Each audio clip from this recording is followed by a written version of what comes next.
بسم اللہ الرحمن الرحیم۔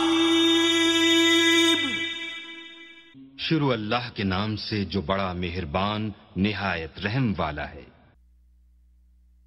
ان تجتنبوا کبائر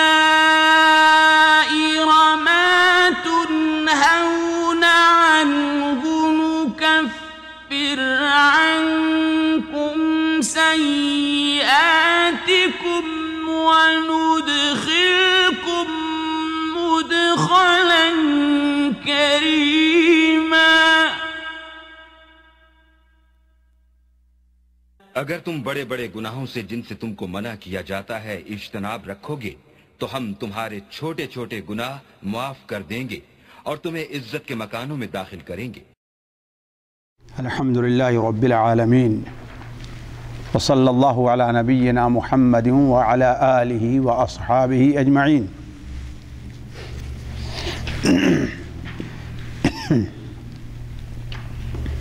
ساتھیو،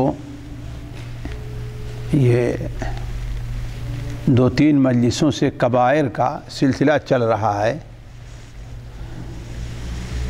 آج سے کبائر کے بارے میں کچھ تفصیل آپ لوگوں کے سامنے رکھی جائے گی، اور ہر مجلس کے اندر 2-4 کبائر کا ذکر کر کے ان کی معمولی سی تشریح کی جائے گی۔ دیکھیے، سب سے بڑا کبیرہ یعنی سب سے بڑا گناہ اس دنیا میں باری تعالیٰ کے ساتھ شرک ہے، اور یہی وہ فساد ہے جس سے اللہ تبارک و تعالیٰ نے خصوصیت کے ساتھ لوگوں کو منع کیا ہے، وَلَا تُفْسِدُوا فِي الْأَرْضِ بَعْدَ إِصْلَاحِهَا، زمین میں درستی کے بعد اس میں فساد نہ مچاؤ۔ تو سب سے بڑا کبیرہ، سب سے بڑا گناہ اس دنیا میں جو کوئی انسان کرتا ہے وہ باری تعالیٰ کے ساتھ شرک ہے، اور کفر بھی اسی میں داخل ہے۔ چنانچہ اللہ تعالیٰ قرآن مجید میں ارشاد فرماتا ہے کہ ان اللہ لا یغفر ان یشرک بہ ویغفر ما دون ذلک لمن یشاء۔ اللہ تبارک و تعالیٰ اپنے ساتھ شرک کیے جانے کو کبھی نہیں بخشے گا۔ اللہ تعالیٰ اپنے ساتھ شرک کیے جانے کو کبھی بھی نہیں بخشے گا، اس کے علاوہ باقی جو گناہ ہیں جس کو چاہے گا وہ بخش دے گا۔ اسی طریقے سے اللہ تبارک و تعالیٰ نے ارشاد فرمایا انہ من یشرک باللہ فقد حرم اللہ علیہ الجنہ۔ جو شخص شرک کرتا ہے اللہ تبارک و تعالیٰ نے اس کے اوپر جنت کو حرام قرار دیا ہے۔ خود اللہ کے رسول صلی اللہ علیہ وسلم کی بہت سی حدیثیں ہیں جن میں شرک کو سب سے بڑا گناہ قرار دیا گیا ہے۔ چنانچہ وہ حدیث جو اس سلسلے کی پہلی مجلس میں آئی تھی کہ الا اخبرکم باکبر الکبائر، جو صحیح بخاری اور صحیح مسلم ابو بکرہ سے مروی ہے، کیا تمہیں میں بڑوں سے بڑا گناہ نہ بتاؤں؟ بڑے گناہوں سے بڑا گناہ نہ بتاؤں؟ صحابہ نے کہا اے اللہ کے رسول ضرور بتلائیے۔ تو آپ نے فرمایا سب سے پہلی چیز جس کا ذکر کیا وہ باری تعالیٰ کے ساتھ شرک کرنا۔ اور وہ حدیث جو پچھلی مجلس میں ذکر ہوئی اس میں بھی آپ نے جو بیان فرمایا اجتنبوا السبع الموبقات، 7 وہ چیزیں جو ہلاک کر دینے والی ہیں ان سے بچو۔ سب سے پہلی چیز اس میں کس کو رکھا؟ اللہ کے رسول صلی اللہ علیہ وسلم نے شرک کو۔ تو شرک بہت بڑا گناہ ہے جس کی معافی کبھی بھی نہیں ہوگی الا ایک انسان توبہ کر لے۔ اسی لیے وہ حدیث جو صحیح بخاری میں حضرت عبداللہ بن مسعود سے ہے، آپ نے بیان فرمایا من مات وَهُوَ يَجْعَلُ لِلَّهِ نِدًّا، جس شخص کا انتقال اس حال میں ہوا کہ وہ اللہ تبارک و تعالیٰ کے ساتھ شریک ٹھہراتا تھا، اللہ کی عبادت میں، وَهُوَ يَدْعُو، وہ اللہ تعالیٰ کے ساتھ کسی اور کی عبادت کرتا تھا، تو فقد حرم اللہ علیہ الجنہ من مات وهو يدعو للہ ندا دخل النار، جو شخص اس حال میں مرا کہ وہ اللہ تعالیٰ کے ساتھ کسی اور کو پکارتا تھا تو وہ جہنم میں داخل ہوا۔ ساتھیو، اولاً اس لیے یہ جاننا ضروری ہے کہ شرک کس کو کہتے ہیں۔ بہت سے لوگ شرک کے اندر بلکہ شرک اکبر میں مبتلا ہیں، لیکن وہ یہ نہیں مانتے کہ ہاں ہم شرک کر رہے ہیں۔ یہ اصل میں شرک اور اس کی حقیقت، توحید اور اس کی حقیقت کو نہ سمجھنے کا نتیجہ ہے۔ شرک دیکھیے، اللہ تبارک و تعالیٰ کی ذات میں، اللہ تعالیٰ کی صفات میں، اللہ تبارک و تعالیٰ کے حقوق میں اور اللہ تعالیٰ کے کاموں یا اللہ تعالیٰ کے اختیارات میں کسی کو حصہ دینے کا نام کیا ہے؟ شرک ہے۔ اللہ تعالیٰ کی ذات میں، جیسے یہود نے کہا، کہتے عزیر اللہ کے بیٹے ہیں، نہیں، اللہ تعالیٰ اپنی ذات میں کیا ہے؟ یکتا ہے۔ قل هو اللہ احد، وہ اکیلے ہیں۔ نصارہ نے کہا کہ حضرت عیسیٰ اللہ کے بیٹے ہیں۔ مکہ کے مشرکین نے کہا کہ فرشتے اللہ تعالیٰ کی بیٹیاں ہیں، اور ہمارے ہندو پاک کے مسلمانوں نے تو یہاں تک کہہ دیا کہ اللہ ہی محمد ہے، محمد ہی اللہ ہیں، وہی جو مستوی عرش تھا خدا ہو کر اتر پڑا ہے مدینے میں مصطفیٰ ہو کر۔ یہ اللہ تعالیٰ کی ذات میں شرک کرنا ہے جس کی بخشش کبھی بھی نہیں ہوگی۔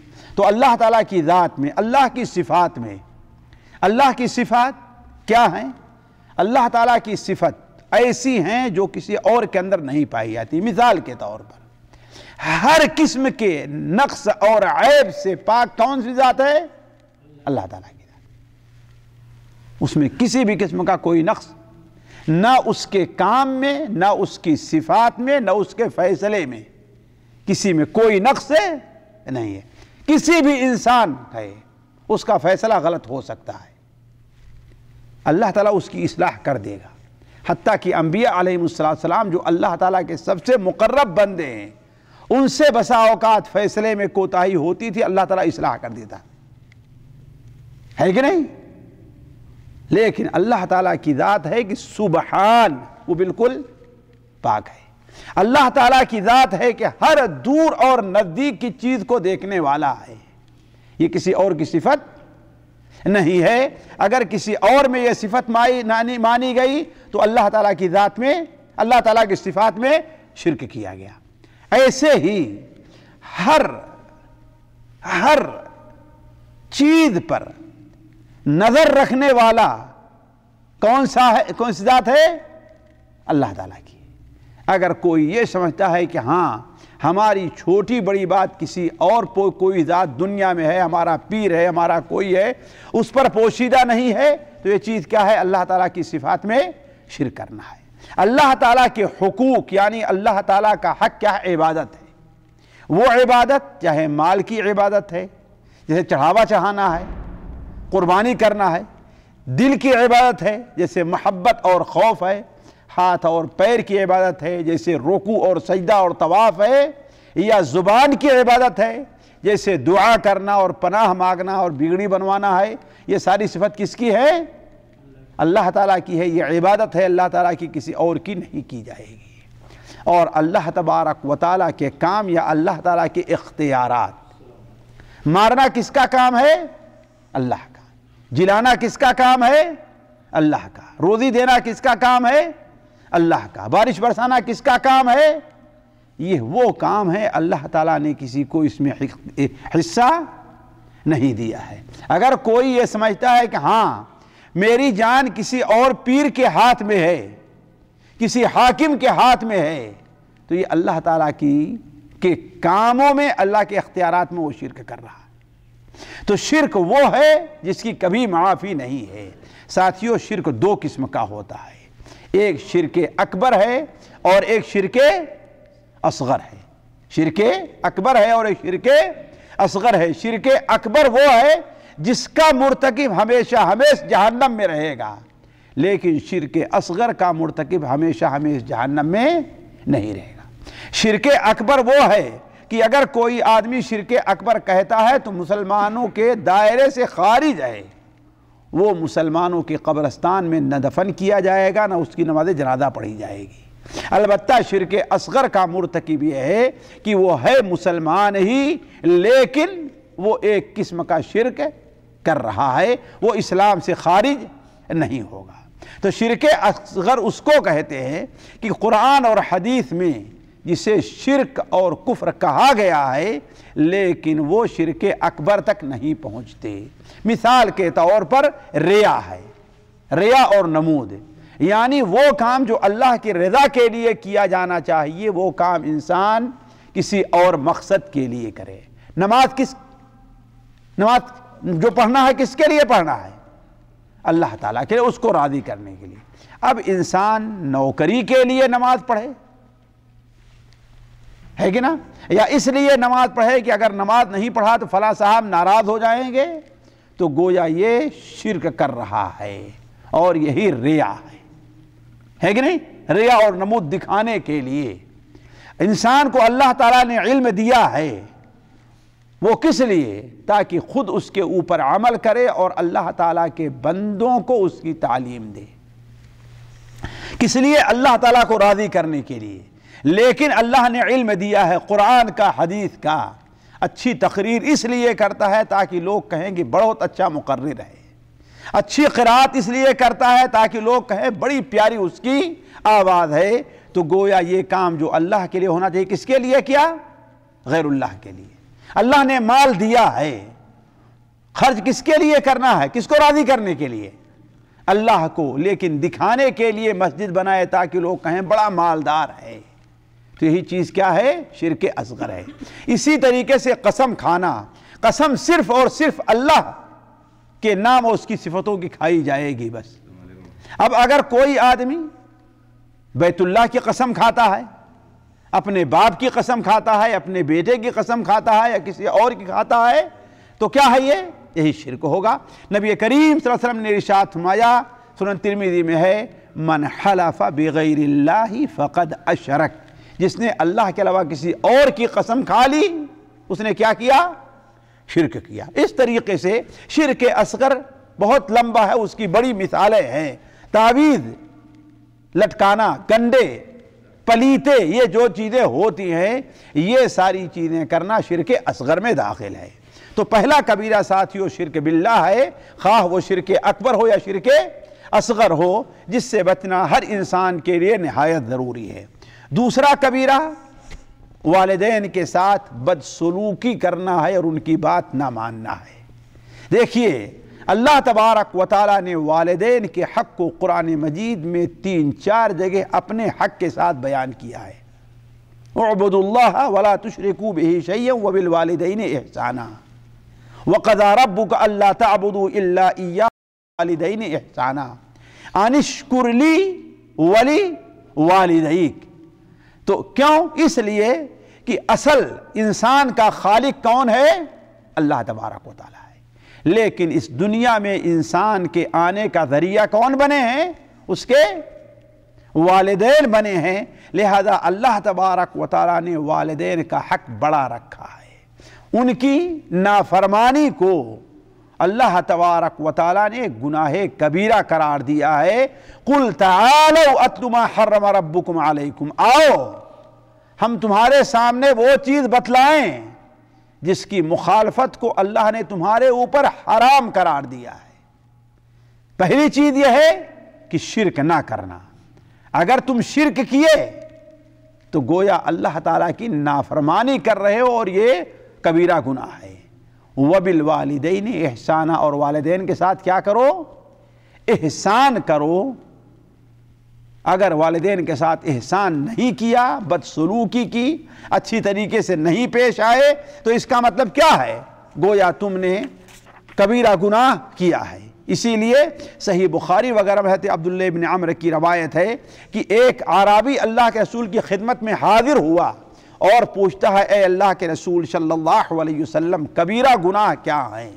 تو آپ نے فرمایا اللہ تعالیٰ کے ساتھ شرک کرنا۔ اس نے کہا یہ تو سمجھ گیا، اس کے بعد کیا ہے؟ آپ نے کہا والدین کی نافرمانی یا والدین کی بدسلوکی کے ساتھ بدسلوکی کرنا. تو والدین کا مقام اللہ تبارک و تعالیٰ نے بڑا عظیم رکھا ہے.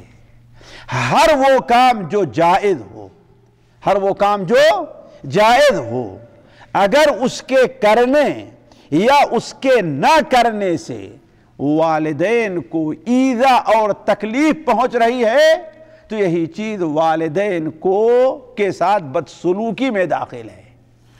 ہر وہ چیز جس کا کرنا جائز ہے، اگر اس کا کرنا واجب ہے تو اس میں والدین کی بات نہیں مانی جائے گی، اگر منع کریں گے تو نہیں مانا جائے گا. مثال کے طور پر نماز آپ کے اوپر واجب ہے، جماعت آپ کے اوپر واجب ہے. اگر آپ کے والدین آپ سے کہیں کہ نہیں جماعت سے نماز پڑھنے نہ جاؤ یا نماز نہ پڑھو، یہ کام کرنا ہے، تو ان کی بات ماننی جائز نہیں ہے. ان کی بات ماننی جائز نہیں ہے. اسی طریقے سے اگر وہ کام مستحب ہے، وہ کام مستحب ہے اور اس کے کرنے سے یا نہ کرنے سے والدین کی حق تلفی نہیں ہو رہی ہے تو اس صورت بھی والدین کی اطاعت واجب نہیں ہے. مثال کے طور پر ایک بچہ ہے یا ایک بچی ہے، وہ نفلی روزہ رکھنا چاہتے ہیں، نفلی روزہ رکھنا چاہتے ہیں.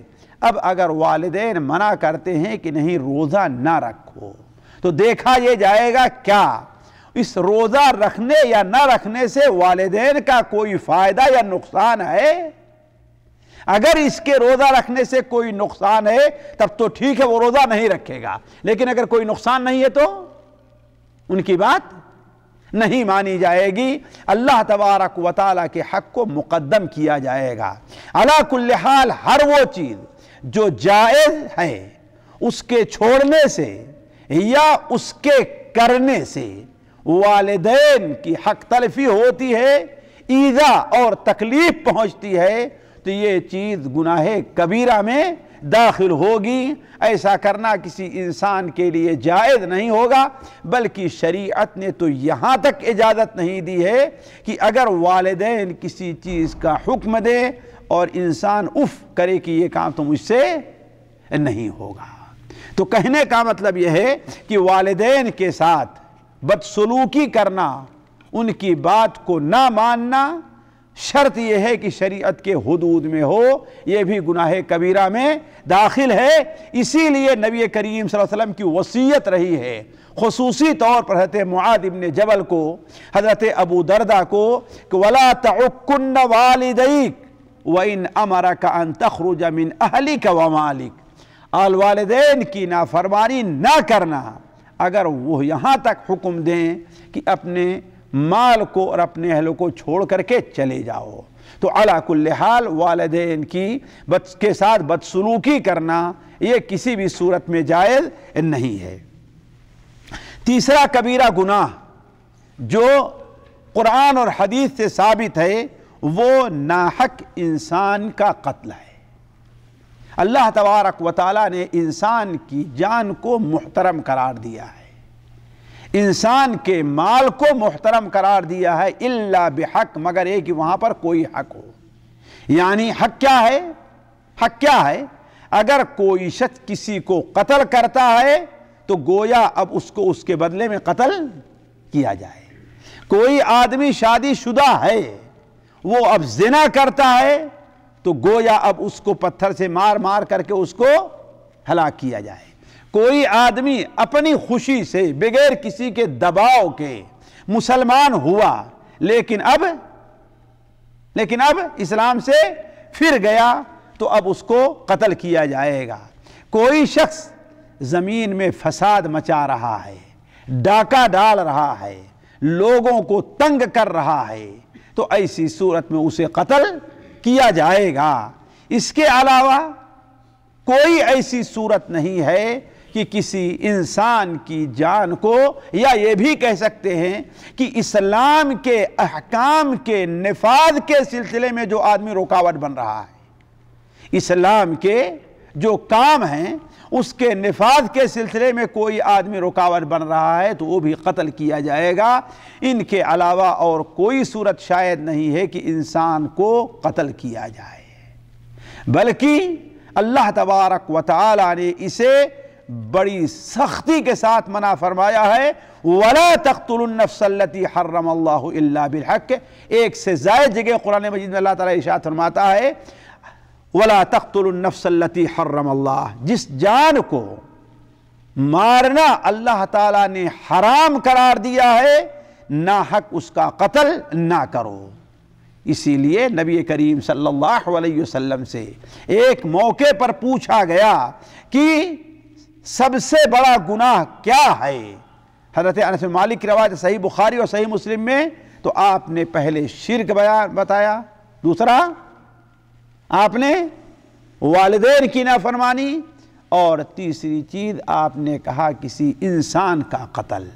یہ عام ہے، وہ انسان مسلمان ہے یا کافر ہے، وہ انسان آپ کی پہچان کا ہے یا آپ سے اجنبی ہے، آپ کے ملک کا ہے یا آپ کے ملک کا نہیں ہے، کوئی بھی ہے، اس کا قتل شریعت کے اندر گناہ کبیرہ قرار دیا ہے۔ والذین لا يدعون مع اللہ الہا آخر ولا يقتلون النفس التي حرم اللہ الا بالحق۔ قرآن مجید میں اللہ تبارک و تعالی نے شرک کے فوراً بعد اسے بیان کیا ہے، چنانچہ مومنین کی صفات بیان کرتے ہوئے سورہ فرقان میں اللہ تعالیٰ ارشاد فرماتا ہے کہ والذین لا يدعون مع اللہ الہا آخر، اللہ کے نیک بندے وہ ہیں، رحمانی بندے وہ ہیں جو اللہ کے ساتھ کسی اور کی عبادت نہیں کرتے، ولا یقتلون، اور ایسی جان کو مارتے نہیں جس کا مارنا اللہ نے جائز قرار نہیں دیا ہے۔ اب یہ جان جس قدر اللہ کی پیاری ہوگی اسی قدر اس کا مارنا اتنا ہی برا ہوگا۔ مثال کے طور پر ایک مسلمان ہے، اللہ تعالیٰ کے نزدیک اس کا احترام بہت زیادہ ہے، بلکہ نبی صلی اللہ علیہ وسلم نے ارشاد فرمایا لَزَوَالُ الدُّنْيَا أَهْوَنُ عِنْدَ اللَّهِ، اللہ تعالیٰ کے نزدیک ساری دنیا کا ختم ہو جانا ایک مسلمان کے قتل کے مقابلے میں ہلکی چیز ہے۔ ایک مسلمان کے قتل کی کیا اہمیت، کتنی قباحت ہے شریعت میں دیکھیے۔ اسی لیے قرآن مجید میں شرک کے بعد جتنی بڑی دھمکی ناحق قتل پر دی گئی ہے کسی اور گناہ کے اوپر نہیں دی گئی۔ مثال کے طور پر اللہ تبارک و تعالی ارشاد فرماتا ہے وَمَن يَقْتُلْ مُؤْمِنًا مُتَعَمِّدًا فَجَزَاؤُهُ جَهَنَّمُ خَالِدًا فِيهَا وَغَضِبَ اللَّهُ عَلَيْهِ وَلَعَنَهُ وَأَعَدَّ لَهُ عَذَابًا عَظِيمًا۔ 5 دھمکیاں اللہ تعالیٰ نے دی ہے اس شخص کو جو کسی مومن کو ناحق قتل کرتا ہے۔ پہلی چیز کیا ہے؟ وہ جہنمی ہے۔ دوسری چیز کیا ہے؟ جہنم میں ایک مدت تک وہ انسان رہے گا، 1000 سال کی مدت ہو، 2000 کی ہو، لاکھ ہو، ہمیشہ کی ہو، اللہ تعالیٰ بہتر جانتا ہے۔ جہنم میں جائے گا اور ایک لمبی مدت کے لیے۔ تیسری چیز یہ ہے کہ اللہ تبارک و تعالیٰ کا غضب اس کے اوپر نازل ہوتا ہے۔ چوتھی چیز یہ ہے کہ وہ اللہ کی رحمت سے دور ہے، ملعون ہے اللہ تعالیٰ کی زبان پر۔ اور 5ویں چیز یہ ہے کہ اللہ تعالیٰ نے اس کے لیے بہت بڑے عذاب کو مہیا کر رکھا ہے، تیار کر رکھا ہے۔ تو مومن کا قتل یہ عام لوگوں کے قتل کے مقابلے میں بہت ہی اور زیادہ قبیح ہے۔ اسی طریقے سے ہر وہ شخص ہے جس سے آپ کا کوئی عہد ہے، جس سے آپ کا کوئی معاہدہ ہے، جو آپ کی ذمہ داری یا آپ کی حکومت کی ذمہ داری میں ہے، اگرچہ وہ کافر ہے، اس کا قتل بھی شریعت کی نظر میں بہت بری چیز ہے۔ اس کا قتل بھی شریعت کی نظر میں بہت بری چیز ہے۔ جس طریقے سے بعض لوگ مثال کا سعودیہ میں اپنے آپ کو ایک ملک کے باغی بنتے ہیں اور یہاں آ کر کے جو لوگ باہر کے ہیں انہیں بموں سے اڑاتے ہیں یا انہیں قتل کرتے ہیں، یہ چیز عام قتل کے مقابلے میں اور بری ہے۔ جیسا کہ نبی کریم صلی اللہ علیہ وسلم نے ارشاد فرمایا جس نے کسی معاہد کو قتل کیا، معاہد وہ شخص جو امان لے کر کے اگرچہ دوسرے دشمن کے ملک رہنے والا لیکن آپ کے ہاں آیا ہے اور رہ رہا ہے، یا کسی ذمی کو قتل کیا جیسا کہ سنن ترمذی وغیرہ میں دوسری روایت ہے۔ ذمی کہتے ہیں وہ غیر مسلم جو مسلمان ملک میں بطور رعایا کے رہتے ہیں۔ تو آپ صلی اللہ علیہ وسلم بیان فرمایا کہ اللہ تبارک و تعالی اس کے لیے یہ سزا رکھا ہے کہ وہ جنت میں داخلہ تو کیا، جنت کی خوشبو بھی نہیں پائے گا۔ وہ کیا ہے؟ جنت کی خوشبو، جبکہ جنت کی خوشبو 40 سال کی مسافت یا بعض روایت میں 70 سال کی مسافت سے پائی جاتی ہے، یعنی اتنی دور تک اس کی خوشبو جاتی ہے، گویا وہ جنت سے اتنا دور رہے گا جتنے دنوں تک 40 سال میں وہ چل کر کے آ سکتا ہے۔ 70 سال میں چل کر کے آئے گا، ذرا آپ اندازہ لگائیں کہ کتنی بڑی قباحت ہے کسی ایسی جان کو مارنے میں جو آپ کے عہد اور پیمان کے تحت ہے۔ تو کہنے کا مطلب یہ ہے کسی کا ناحق خون بھی یہ گناہ کبیرہ۔ یہ چند باتیں تھیں جو آج 3 کبیرہ سے متعلق بیان کی گئی ہیں۔ باری تعالیٰ کے ساتھ شرک کرنا، والدین کے ساتھ نافرمانی، والدین کی نافرمانی اور ان کے ساتھ بدسلوکی کرنا، اور کسی مسلمان کا ناحق قتل کرنا۔ اللہ تبارک و تعالی ہمیں اور آپ کو ہر قسم کے کبائر سے محفوظ رکھے۔ سبحانک اللہم و بحمدک، اشہد ان لا الہ الا انت، استغفرک و اتوب الیک۔